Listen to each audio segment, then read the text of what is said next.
제가 스스로 경험해 본 힌트들 중에 하나는 했을 때 되는 걸 하는 게 중요한 것 같아요. 그러니까 여러 가지를 트라이를 해보고 그 중에서 반응이 조금 더 잘 오는 것들이 있는데 그 반응이 오는 것에 힘을 실는 것이 타로마스터 정의도입니다. 오늘은 네 번째 잘 될 만남인데요. 네 번째 초대 손님은 한재우 작가님입니다. 네, 안녕하세요. 글 쓰고 강의하는 한재우입니다. 이번에 영성소설 빤냐 이야기 출간하면서 이렇게 만나뵐 수 있게 되었습니다. 반갑습니다. 제가 한재우 작가님하고는 개인적으로 좀 친분이 있어요. 그래서 이제 뭐 모임이나 사적으로도 몇 번 뵀는데 항상 한번 이야기 나눠요 하면서 거의 뭐 한 5, 6년을 계속 이야기를 못 나누다가 이렇게 책도 나오고 해서 자리를 마련을 했는데요. 빤냐 이야기라는 소설책이죠? 네, 네, 맞습니다. 책을 출간을 하셔서 이 책에 대한 이야기도 하고 또 제가 개인적으로 작가님한테 궁금한 것도 좀 묻도록 하겠습니다. 작가님이 서울대학교 법학과를 나오셨잖아요. 네. 보통 우리가 서울대학교 법학과를 다니면 자연스럽게 이제 사법고시를 준비하고 검사가 되든 판사가 되든 변호사가 되든 그런 코스를 가는 게 원래 정석이잖아요. 그럼 작가님도 그런 노력을 하셨나요? 네, 법대 들어가서 고시 공부를 저도 똑같이 해봤는데 네. 제가 공부를 좀 좋아하는 편이에요. 네. 책 읽는 것도 좋아하고 열심히 하는 편인데 법학이 정말 안 맞았나 봅니다. 어. 고시 공부가 재미가 없었고 그래서 법대 수업을 잘 안 듣기도 했고요. 그때가 음. 또 나름 인생에서 방황을 했던 시기라고 하면은 오히려 대학교 이후가 그런 시기이기도 했습니다. 사법고시를 그럼 얼마나 준비하셨어요, 대략? 1차 시험을 3번, 4번 본 것 같아요.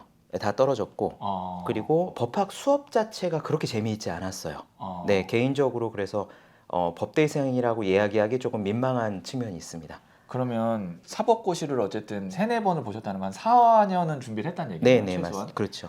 그 준비를 하면서 나 이 공부가 싫은데 어쨌든 법학과를 왔으니 이 준비를 해야겠다. 약간 그런 느낌으로 준비를 하셨나요?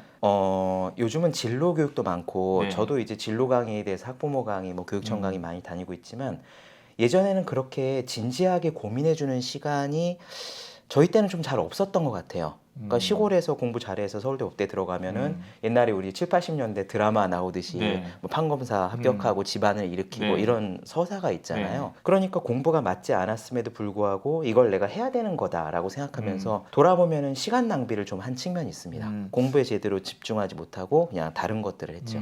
그때 어떤 감정이라든지 아니면 뭐 막막함이라든지 그런 게 좀 있었을까요? 막막함과 두려움은 그때 항상 있었죠. 예를 들면 시험을 1년에 한 번씩 보니까 네. 시험 보면 안 되고 내년에는 돼야지 근데 내년엔 될까 하는 식의 막막함. 지금 뭐 공무원 시험 준비하시는 분들이 계속 혹은 취준생분들이 겪는 거잖아요. 네.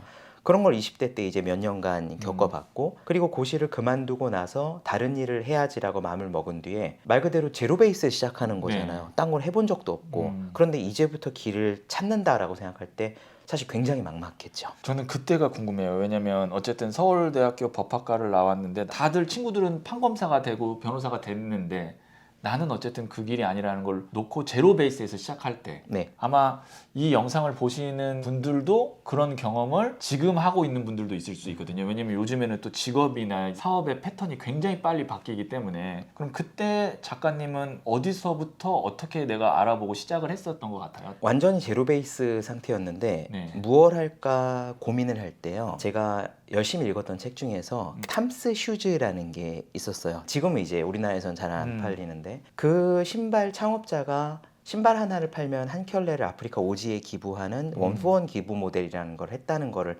네. 알고 있었거든요. 그래서 저게 되게 멋있다, 의미가 있다. 그래서 저걸 한번 해보고 싶다는 생각을 가지고 백지에서부터 그냥 찾아 나갔어요. 근데 저는 사업에 대해서 아는 게 없으니 그때 당시로 제 짧은 지식으로 생각하기에는 커피값이 좀 비싼 것 같고 그러니 커피값에서 무언가 일부를 빼서 기부하는 모델이라면은 이게 뭔가 해볼 만한 구석이 있지 않을까라는 생각을 가지고 바리스타 아카데미를 처음 갔어요. 첫 수업날 제가 안 게 아메리카노랑 라떼가 뭐가 다른지를 첫날 알았어요. 왜냐면 저는 그전에 커피를 안 마셨거든요.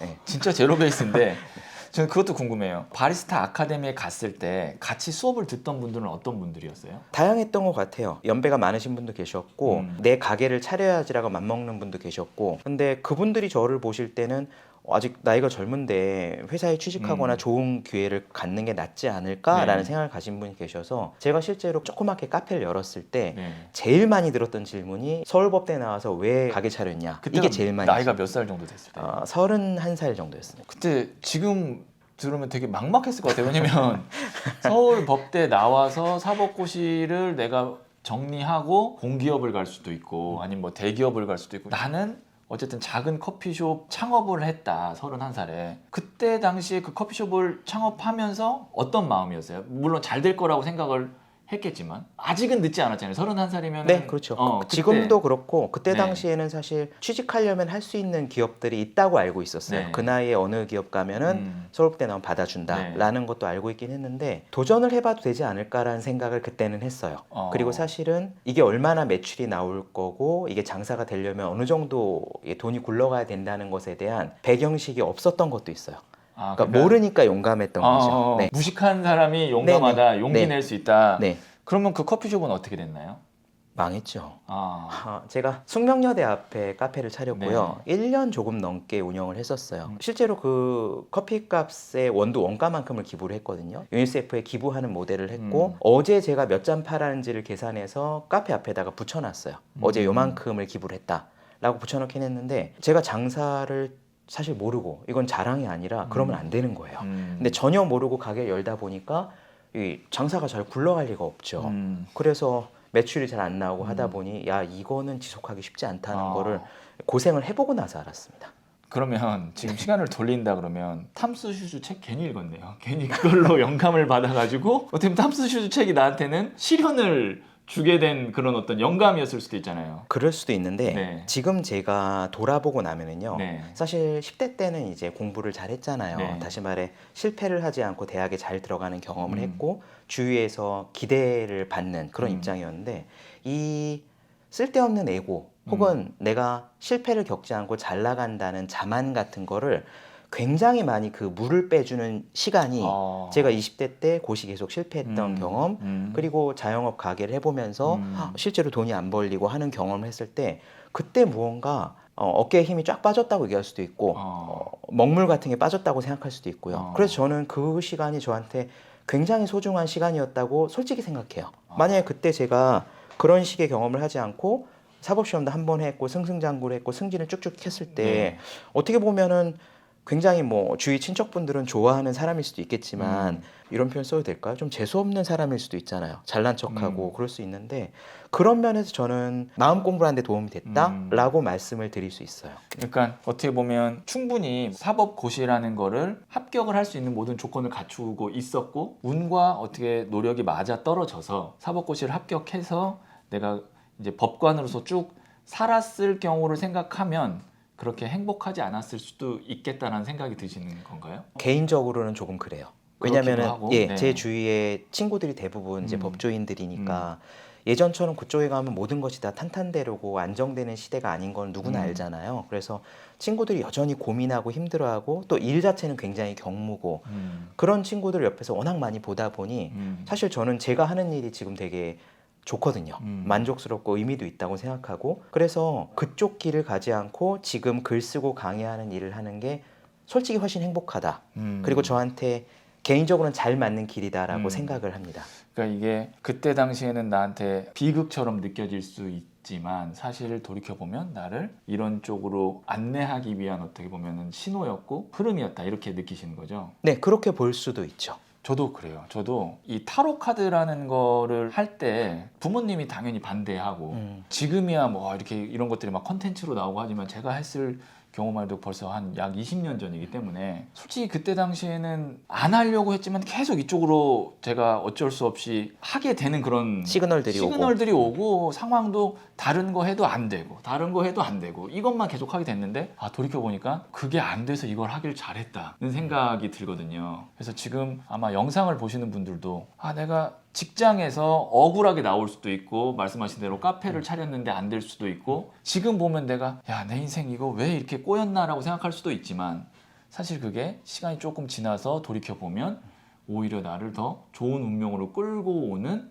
그런 어떤 천운이었을 수도 있겠다라는 거죠. 그 운을 바꾸는 거를 개운이라고 하잖아요. 네. 운을 바꾸는. 근데 개운을 할 때 제가 스스로 경험해 본 힌트들 중에 하나는 했을 때 되는 걸 하는 게 중요한 것 같아요. 그러니까 여러 가지를 트라이를 해보고 그 중에서 반응이 조금 더 잘 오는 것들이 있는데 그 반응이 오는 것에 힘을 실는 것이 훨씬 현명하고 흐름을 잘 타는 방법이라고 제 경험상 저는 그렇게 생각을 하거든요. 그러니까 옛날에 그런 말 있잖아요. 안 되면 될 때까지라는 시대가 있었는데 아닌 것 같아요. 이제는 시대가 네. 바뀌어서 네. 되는 거 해라. 네. 예, 되는 것 좀 해라. 약간 그렇게 좀 바뀌었다고 저도 네. 생각을 하거든요. 커피숍을 접고 그 이후에는 그럼 뭘 하셨나요? 회사에 들어갔습니다. 왜냐하면 먹고 살아야 되니까 네. 가게는 아니고 과외를 하거나 학원가를 갈 수 있었을 텐데 그러고 싶은 마음은 또 그때는 또 들지 않았어요. 그래서 취업을 해야 되나라고 생각을 하고 있을 때 그 교수님의 소개로 독서교육회사 쪽에서 일해보면 어떻겠냐는 제안이 왔는데 이게 신기한 게 취업을 해야 되나? 라는 생각을 갖고 사람인 같은 사이트 있잖아요. 네. 사이트에 들어가서 회사 구직은 어떻게 하는 거지를 알아본 게 월요일이었거든요. 근데 그 주 금요일 날 연락이 왔어요.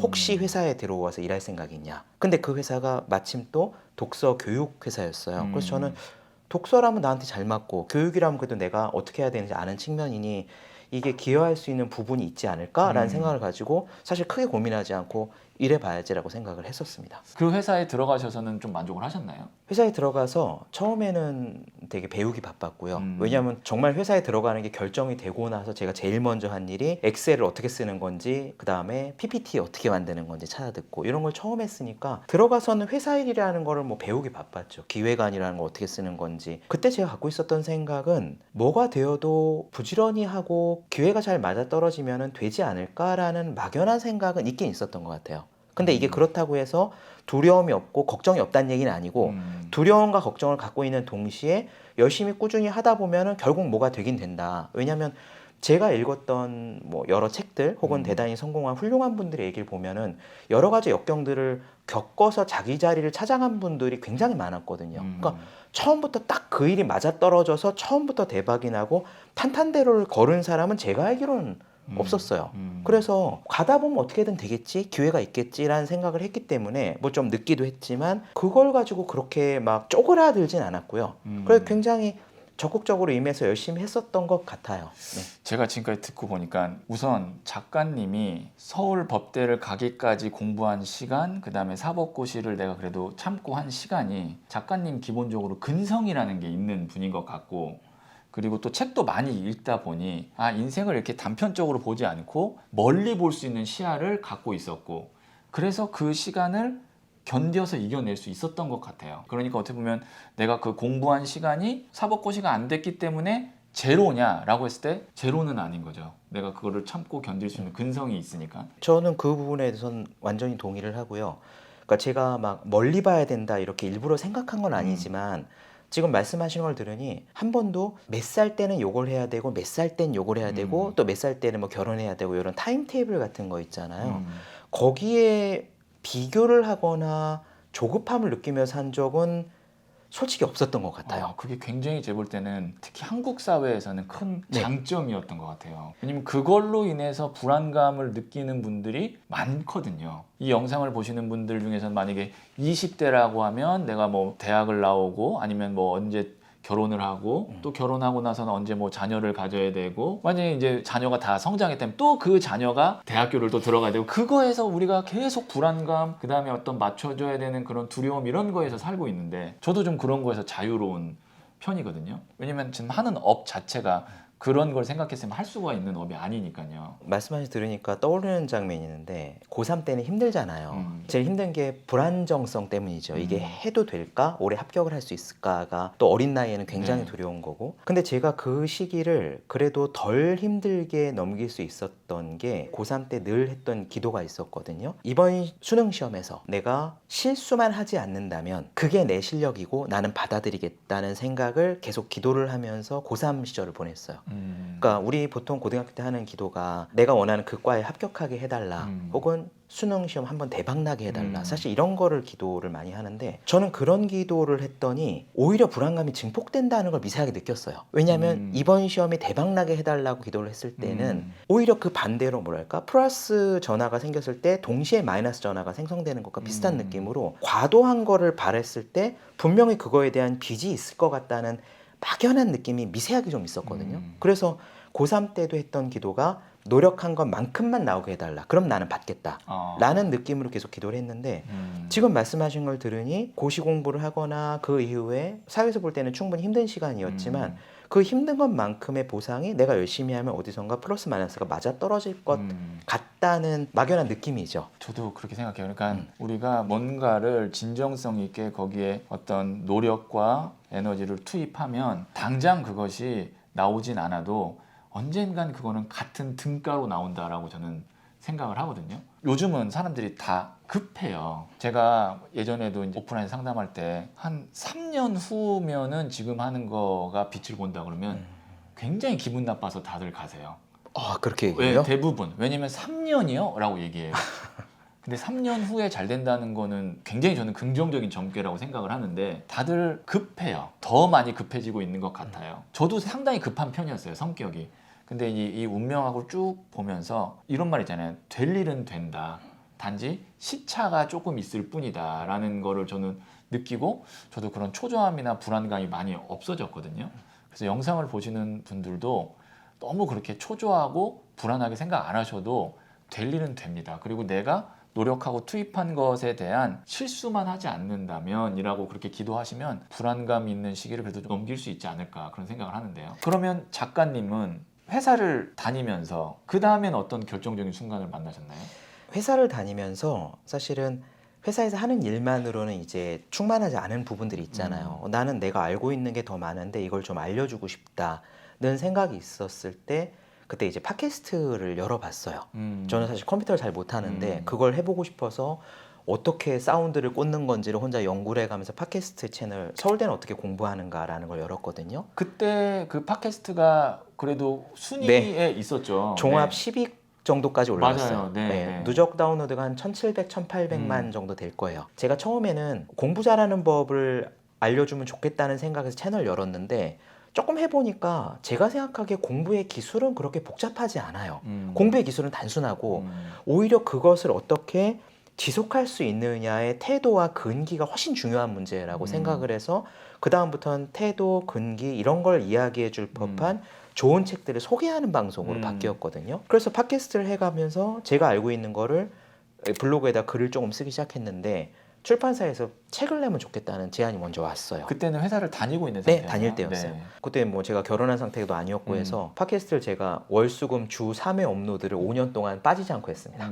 거의 뭐 그것만 계속했죠. 네. 글 쓰고. 근데 그렇게 해서 책을 냈고 책을 내고 나니까 강의를 해달라는 요청이 이제 학교나 군데군데 왔는데 그게 강의를 하면 반응이 엄청 좋았어요. 여기서 강의를 하면은 옆에 학교, 옆에 기관에서 또 해달라고 오고 이런 식으로 입소문이 내다 보니까 회사를 그만두고 지금 이렇게 글 쓰고 강의하는 일을 하게 된 거고요. 제가 처음으로 대중 앞에서 좀 강의다운 사람 앞에서 얘를 오피셜하게 해봤다고 한 게 회사에서 교육이 있었어요. 까라마조프가의 형제들 토요톱스키를 읽고 10분 발표하는 시간이 저한테 주어진 교육 과제였어요. 근데 10분 발표하는 게 너무 무서운 거예요. 그래서 10분치 원고를 써서 토시 하나 안 틀리고 외웠어요. 제가 말하는 속도를 계산해서 요 분량이면 되겠다. 그리고 외워서 그걸 그대로 했는데 끝나고 나서 제 자료로 돌아왔을 때 제 데스크탑에 사는 SNS 쪽지 있잖아요. 쪽지가 엄청 많이 쌓인 거예요. 그렇게 말 잘하는 줄 몰랐다. 아니 저는 그걸 써가지고 외웠으니까 말을 당연히 잘했겠죠. 그래서 자신감을 좀 얻었고 그 다음에 30분짜리 발표가 있었어요. 한 비자를 읽고 한 비자를 요약 발표하는 30분짜리 강의였는데 똑같이 했어요. 제 말하는 속도로 30분 하려면 만자를 써야 돼요. 그래서 만자를 썼고 토시 하나 안 틀리고 외웠는데 해보니까 괜찮았어요. 이런 반응들이 오고 나니까 내가 그래도 강의하는 것에 조금 소질이 있나? 라는 생각을 하게 됐고 그래서 초창기 때는 강의할 때 원고를 다 썼고 다 외웠어요. 지금은 이제 안 쓰고 그렇게 할 수 있죠. 그 강의를 했을 때의 성공 경험, 성취 경험 이거 반응이 좋다. 그리고 사람들한테 내가 뭔가 좀 보탬이 될 수 있다는 부분에 있어서 또 기쁨을 느낀 게 있고 글 부분에서의 결정적 순간은 문장을 매만지는 게 재미있었어요. 예전에 제가 어떤 창조적 글쓰기라는 책으로 기억하는데 퓰리처상을 탄 분이 쓴 글이에요. 근데 그 글에서 왜 작가가 됐느냐라고 질문을 받았을 때 그분이 나는 문장을 고치는 거 자체가 너무 재밌어서 하다 보니 작가가 됐다고 얘기를 했거든요. 그러면서 이 말이 이해가 안 간다면 자기가 아는 어떤 직업 화가분이 왜 화가가 됐느냐라고 물었을 때 물감 냄새랑 같이 있는 게 너무 좋아서 이 일을 한다고 대답을 했는데 자기는 그게 이해가 됐다 그랬어요. 근데 제가 그 책을 읽으면서 내가 바로 이 상태구나라는 걸 알았거든요. 예를 들면 책을 쓰기 위해서 문장을 만들고 문장이 틀리면 이 문장을 다듬으면서 그게 재미있어요. 강의를 하는 건 강의안을 완벽하게 짜고 조금 더 사람들을 재미있게 하기 위해서 강의안을 계속 고치는 것 자체가 재미있어요. 그러면서 이거는 계속할 수 있는 일이다라는 느낌을 받았던 것 같아요. 근데 어떤 분의 경우에는 똑같이 회사에서 강의를 하더라도 끊임없이 매만지지 않아요. 어느 시점인가 가면 이 정도면 됐다 그러고 접는단 말이에요. 근데 저는 예전에 똑같은 강의를 학교에서 무수히 할 때도 사실 동일한 강의안을 쓴 적이 한 번도 없었어요. 재밌으니까. 예, 그러니까 장표 하나라도 바꾸고 이미지 하나라도 바꾸고 제가 생각해 그 부분에서 말이 조금 버벅거렸다. 그럼 그 부분을 뭔가 조금 바꾸고 하면서 계속 업그레이드를 하다 보니 초창기에는 똑같은 고등학생 대상의 강의를 했는데 1년 전 강의와 지금 강의 보면 이 PPT 장표가 완전히 다른 거예요. 근데 그런 걸 하면서 계속 업그레이드가 됐던 것 같은데 향상심이죠. 조금 더 나아지고 싶다, 조금 더 잘할 수 있다. 근데 그 향상심이 제가 법 공부할 때는 잘 드러나지 않았던 것 같고 글 쓰거나 강의하는 데 있어서는 그 향상심이 좀 발휘가 된 부분이니까 이거는 내가 좀 계속할 수 있는 일이겠다. 회사 업무를 하실 때 내가 엑셀 장표를 가다듬고 재무제표 장표를 완벽하게 가다듬는 게 나는 굉장히 재밌고 뿌듯하다는 느낌을 받을 수가 있거든요. 실제로 그 슈바이처 전기를 읽어보면은 슈바이처가 되게 뿌듯했던 순간이라고 본인이 쓴 게 아픈 사람을 고쳤다가 아니고요. 아프리카 오지에서 필요한 의약품 주문서를 정확히 행정 업무로 만들어서 이걸 발송했을 때 뿌듯함 느꼈다는 게 있어요. 어떤 부분에서는 내가 해냈을 때 야 되게 재미있고 뿌듯하다고 하면은 그 일에 무언가 내가 갈 수 있는 결정 순간 혹은 작은 수준의 결정 순간들이 힌트가 숨어 있는 거라고 저는 생각을 해요. 저도 사회적으로는 인정.